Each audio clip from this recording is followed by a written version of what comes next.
everybody. How you doing? And welcome to another wonderful episode, if I can talk this week, of the Bill Bert Podcast. What's going on, dude? I love that they make cigar clippers that have a back for the savages that don't know how to cut a cigar. Let me see that. It's got like a wall in the back, so you can't go too deep because you're just supposed to cut the tip, the little nipple off, and some idiots go, dude, talk about idiots. One of the guys on my tour, my cameraman, I caught him one time. He goes, "Oh, I don't want the whole cigar. I'm just going to break it in half." I'm like, what the? Wait, how's he going to do it? Break it in half where? He's like, "I'll just take the cutter and then cut it in half." And I went, no, that's not how that works. I said, just smoke half the cigar. And he goes, "Why don't I waste it?" And I went, "No, you're wasting it if you cut it in half. Then you've wasted it. You've wasted a cigar." Yeah, and then save it. And then when you want a half a cigar later, just buy him a nub. I'm going to start getting nubs because he's gone through good cigars and been like, "Why don't we just split this?" And it's not a Subway sandwich. This isn't Jersey Mike's. It's a fucking cigar. That is a thing that you learn early on when in your cigar smoking. That if you show up to a party, and people find out you got some smokes, the amount of fucking casual smokers that are going to show up, say that, and I look at them, I go, "Do you smoke cigars?" And they always say, "Yeah." And then they slobber all over. "Bert, where did you go, man? I'm reliving my childhood, Dad." You like my pants? I like the hat too, dude. You're looking very chilled. You look good. I'm so happy to be home. You have no fucking idea. It's written all over your face, dude. You look great. So, you get to a party and then all these guys show up. Because I think everybody on some level likes the idea of smoking a cigar until they do it, right? So then, like half your box, you look in the ashtray and they're just like a third done. One's like all chewed on and slobbered on. That might be like a guy who's trying to cut down, though. I've never understood those guys. Who just want to walk around and have it in their mouth and they suck on it like a pacifier. You know who I don't understand? I don't understand people that go, "Ooh, I love cigars. Let me take a hit of your cigar." I'm like, no. This is like a woman. I can't share this with you. I can't give you my cigar. You suck on it for a little bit and then pass it back. I'd rather share a dick with you in prison than a cigar. All right, you went big air there, but I know what you're trying to say. Man, you sent me on a fucking internet like spiderweb downward spiral of shit I'd want to buy. Oh, the hashtag if I wasn't married. I got some stories, dude. I had a surprise reaction from my lovely wife. Really? Well, I showed her that RV. And I said, "Listen," I have to confess something. I put a bid on this thing for $8,000.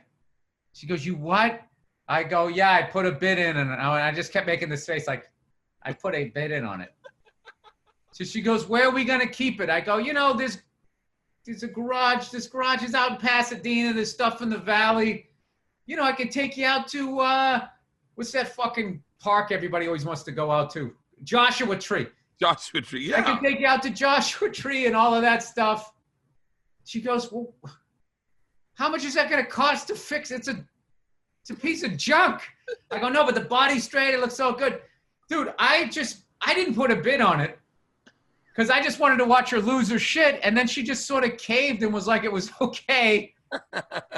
So now I don't know what to do. Because now I'm just sitting there going like, I don't need a 26-foot truck that I have to deal with in my life. Do I have to get a special license to drive that? They don't just let you drive that down the street. 26 feet, texting while driving, just coming down. It is the actual car from Stripes. It is the actual one. Yeah. So, and she woke up this morning and she goes, "Can we look up new RVs?"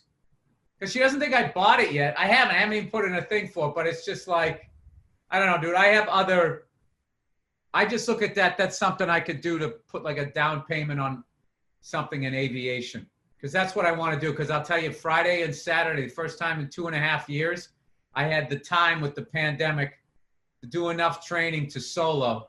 And I soloed both days. And I got to tell you, man, I never been so relaxed. I never had so much fun. I never had so much confidence. I went to uncontrolled airports, controlled airports, did pad work, was practicing all this stuff, you know, everything short of like auto rotations, which, you know, you got to get to a certain level. I almost think you need some sort of certification to just do one of those on your own. Yeah. I mean, I guess you could, but to practice, but like my instructor just said, a lot of things can happen when even if you're simulating one of those. So don't do those. But I'm like, all right. So, but I had this two amazing flights, and you know, things came up during the flight. I was able to handle them, you know, radio stuff, traffic, and that type of stuff. Yeah. And I knew what to do. There was one thing that this guy said at Burbank, and I just, you know, you got to have no ego. I just went by. I was like, Burbank Tower. I don't know what that means. He goes, that means I see you at the what is it, the 170 and the 5 or something like that. Because he just said a bunch of numbers, and I was like, what is that? Some military frequency? What the hell was that? He was just saying that because he had me ident, which means you just flash on their radar so they can watch you. And he was talking the two highways. What was it? It's the 5 and the 118 or something like that. I forget what it was. So I know the other pilots were laughing, but also they're saying, well, that's what you're supposed to do. Is just go, I don't know what the fuck you're saying. Yeah, I don't know what that means. Yeah, my ego would get in the way. I'm certain my ego would get in the way of my safety. No, well, that's the great thing about being self-deprecating. I've always enjoyed being self-deprecating. It shortens the trashing when you agree with it. You bald orange motherfucker. Yeah, no, fucking I'm a mess. I brush my teeth with my head down, and then it's over.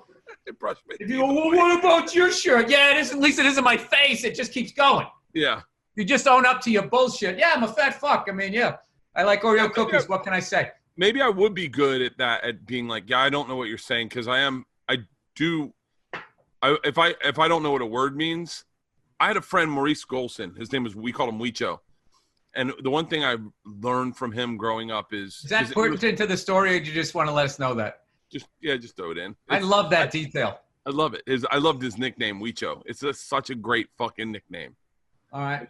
And so his English wasn't his first language. He's fluent in English, but it was like, if you said a word that he didn't know, he'd always just go, I don't know what that word means. And then I remember I wasn't that way, and I was like, why do you do that? And he goes, why would I pretend to know what a word means when I don't know what they're saying? I go, I do that all the time. I do that in books. I'll read a book and not know what the word means, and I'll just go, it means something smart about empathy, I guess. No, saying I don't know is a good thing. Yeah, definitely is a good thing. So I tried. Oh, dude, I got a crazy story, man. I tried to do a show down at I'm not gonna say where it was, because who knows who's right and who's wrong or whatever. It was down along the coast here in California. Yeah. And I went down there, dude, and when I tell you I showed up and it was jam-packed with people, nobody wearing masks, and I swear to God I saw a baby. I swear to God there was a baby, but I can't confirm it. I just saw it because it was too much to take in. Yeah. It was like I stepped it back in a time machine to January. And I showed up and all the comics were wearing masks. I was just like, dude, and I was peeking over the fence. I was like, what the fuck is going on out there? They go, yeah, dude, this is a different world down here. So the lady, the club owner, sweetheart of a person, comes out offering food. She's talking to me. She doesn't have a mask on. And she's like talking like right here. And it's like, I got the baby. I'm traveling soon. I just got tested that day because I have to do my tour, and I got to make sure I don't have it. I don't want to give it to pilots. I don't want to give it to anybody. So I'm like, whoa, whoa, whoa. I'm like, where's your mask? And she's like, are you from LA? And I knew she was going to do that. I go, no, I'm from Massachusetts. She's like, you came all the way out here from Massachusetts to do this? And I go, no, you asked me where I'm from. I live in LA, but I'm from Massachusetts. She goes, all right. She goes, I'll put a mask on. I go, thank you. I got a kid. So she comes back out. She has a mask on. And every time she goes to talk, she pulls it down, going like, no, it's very safe out here. You don't understand. We're at the beach. We have a breeze down. And she puts it up. And I go, ma'am, I can hear you through your mask. And when she said the breeze thing, was just like, oh, you guys are just making up shit down here. So you can just continue to live your life. The funniest thing too, dude, you could still smell the smoke from the fires out here. Yeah. And I saw this giant bonfire on the beach these people were having. It's like, it's not enough that God lit one with lightning. There's a whole mountain on fire. That's not enough for you? But I need my own fire. And I left there, and I could tell you without a doubt, if I went to Vegas and if there's a line on Trump and Biden, I'd take all my chips. I'm pushing it in on Trump. Oh God, yes. I flew yesterday. I flew back from Atlanta to LA. It's the first time I've been in the airports, and yeah, everyone had masks on. No, even on the plane, everyone kept their mask on the plane. Okay. But yeah, I mean, I went to the Crown Room, to like the Delta Crown Room, and people, they were socially distant, and people had their mask off at their table, like eating or drinking. I got a cocktail, and I had mask up here. I'd lower it, take a sip, put it back up, and then just burp whiskey into my nose. So disgusting. just hotboxing whiskey. Yeah, but the level of respect you have for your fellow man, because my big thing is like, look, I'm not a scientist either, so I listen to what the CDC says, and just my thing is like, you know, if I'm wrong, worst case scenario, you breathe your own breath. Yeah. Which, you know, isn't healthy, but who's kidding who? We're also smoking cigars, people eat fried food and fucking ice cream, so it's not like we're all a bunch of health nuts. But if I go the other way and I'm wrong, you know, somebody's grandparents could die, like small businesses go out of business, corporations stay in business, and then it all becomes one giant Walmart. So I don't know, but whatever. I mean, that's how they lived. I respect that that's how they did it. The lady was a sweetheart down there. I really liked her. I really appreciated y'all for the food, but I didn't do the show. I was just like, I'm out of here. I don't want to be a part of this. I respect this is what you guys want to do. You guys think you're right. I don't think you're right. I don't want to do this. I think you're wrong. Lab coat out there. It's interesting too. I'm not the fucking greatest person, but because of the pandemic and because of people losing their jobs, and I've been weird about spending money because I was gonna fly private home. I was gonna spend the money because I'd been doing a TV show. I'd earn money. I was gonna fly private home, and I just could not bring myself to fucking buy the ticket. Too much fucking money. I couldn't. It was $30,000, and I thought, that's such a tremendous waste of money. I was like, I'm in my head, I'm like, that's such a. I'm not to shit on people flying private. I understand. I have a lot of friends that do it exclusively. I get it. If you can spend the money and you're making the money, that's great. But I just thought it was such a let them eat cake kind of way.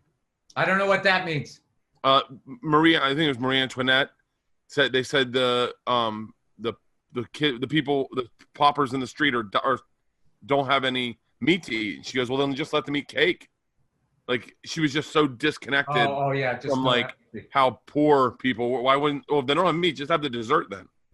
And they were like, they definitely don't have cake either, Marie. And so, by the way, if you don't have meat, I don't think you're sitting there. Yeah. You know, turning on the KitchenAid there. But I just thought, I literally thought to myself that what a silly waste of money to fucking. I couldn't do it. I really genuinely couldn't do it. And I wanted to. I really wanted to. And I had been working for 47 days straight. I felt like it was my treat to myself. And at the last minute, I was like, I'll just fly commercial. I was like, it's got to be safe. It's got to be safe. Atlanta to LA, it's 4 hours. I had my mask on the whole time. Yeah, I wiped down the whole area. I limited my drinking because I didn't want to be like zero contact. Meaning I poured it in a thermos. I just brought little bottles and I didn't get beers from the guy. So, but it's just so weird It's so weird to go through. This is, I know, obviously, I don't want this to sound virtue signaling, but like to look at the guys doing TSA, and I wanted to say thank you.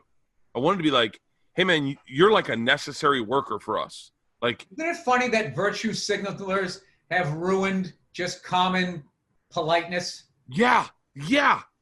That you I always feel like if you thank somebody in the military, it just comes off like fucking like trite. Like it doesn't mean thank you for your service. It's just like you're just saying like a catchphrase almost at this point. There's nothing wrong with that. I will say though that during this pandemic, I'm bringing my family back east for this run, so I am going to fly private on that just because I have a baby.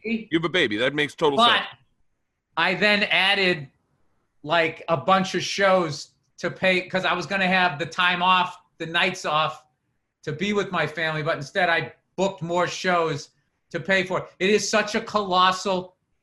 I still don't see like, because my agent's just like, well, we'll book you more dates and that'll pay for the plane. And then like yada, yada, yada. And it's like, yeah. And then I'm blowing out my voice more. I'm not spending time with my family. It's just like, that's another reason. Just wear a mask, do what they say, just try to contain it as much as you can as these brilliant people are working on a vaccine. And then I can go back to flying commercial because I love flying commercial. I like being in a bigger plane. I like being in a bigger plane. Bill. I like seeing people. And if you get bits, you get ideas. And I actually, I'm not a big fan of huge airports, but I love airports.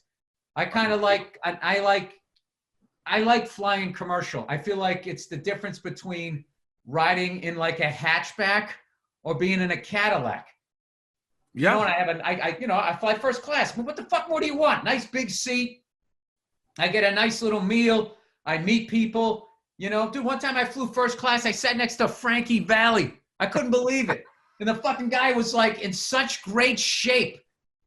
He was in incredible shape, dude. Like 0% body fat. And dude, when I tell you the flight was over, the way this guy, boom, got up out of the chair. I'm like, this guy's in his 80s. It was really like inspiring as a performer. Going like, I want to be like this guy when I'm 80. Mine's Ricky Still crushing it, selling tickets, still flying first class. And still, when the flight's over, boom, I'm right up. Ricky Springfield. Nice. I had him on. I had a season where we must have been on tour in the same cities every week. I saw him on every one of my flights to the point where I became friends with his tour manager. Like I ran into his tour manager a couple times at the bar. I don't think Rick Springfield drinks. But I got to the point where I started seeing him and I'd like nod to him like, you again, huh? And I just wanted to get to the point where I could say that line from Boogie Nights when Jesse's girl comes on, Ricky Springfield, he's a friend of mine.